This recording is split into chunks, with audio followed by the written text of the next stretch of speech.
Welcome back to Performance Recap, Episode 2. Like I said, this is going to highlight what I've discussed over this week, what I've been reading, what I've been listening to, just trying to provide some feedback, things that are on my mind, things that I think are going to help, you athletes listening to this, parents, coaches, whoever you might be. So I was sitting with a coach the other day, and, he's a college coach. He had a call from a potential recruit. So I grabbed some water. I started doing some work at the desk. While just trying to be respectful, let the coach do his job. I'm very appreciative of people just inviting me to their office. So no rush, all good. We're 6 feet away. So of course I heard the conversation, and within this conversation, and I've had this conversation so many times with athletes. I'm a school counselor, so I've worked with athletes who are in 10th, 11th, and 12th grade trying to play a college sport. Obviously in my gym, I got athletes who are trying to get to the college level. And the one thing I always tell these athletes is, you should practice your public speaking, right? You should take a public speaking class. You should do these things that challenge, your ability to communicate, articulate to individuals, because from an athletic perspective, even if you're a professional athlete, the ball stops bouncing, right? You look at like Kobe Bryant played till he was 39 or 40. Tom Brady's in his mid 40s still playing. But again, that's not even half their. That's a little more. Hopefully, it's not even half their lifespan.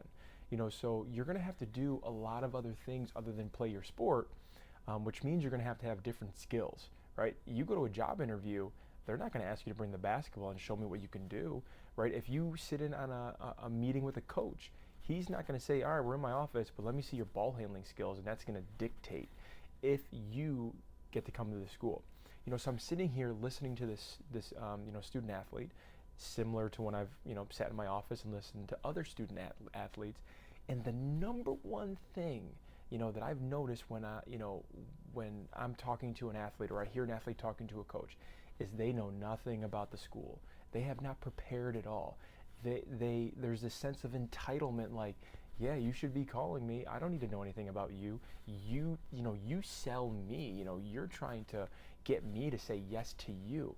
And what athletes don't realize is when you present yourself to that degree, when you're talking to a college coach, you're putting yourself already in a lottery pick, so to speak, right? If you're the number one recruit for that coach, in your first meeting, you know nothing about the school, you know nothing about the campus, you know nothing about their previous records.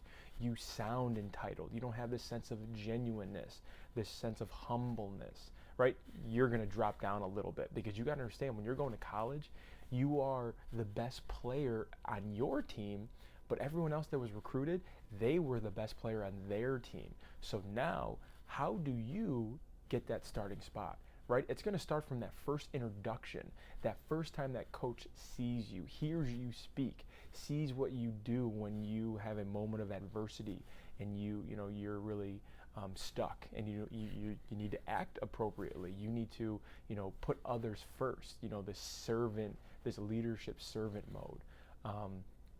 So that's something that athletes need to really understand, right? You need to learn how to articulate, but when you're speaking to a coach, you need to know about that environment, right? You should be asking coaches questions, whether it's an AAU coach, whether it's a college coach, whether it's your own coach. You need to know how to ask these questions so you can get that sense of fulfillment that you're making the best choice for you, right? So if you're a college, or if you're a junior, senior in college looking to play a collegiate sport, you better do some research about the schools you want to go to.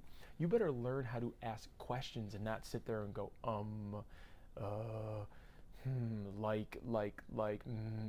not, and you can't even make eye contact with the person.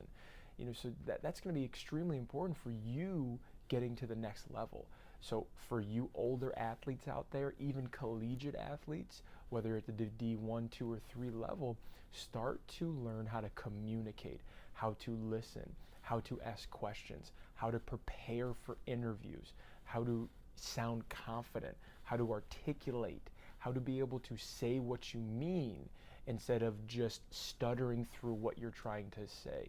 That's going to be extremely important, not only to get to the school that you want to get to and have an opportunity to play at a higher level, but when the ball starts or stops bouncing, You got to be able to move on and still have those or utilize those skills that made you successful in your sport, and then help you in your next career.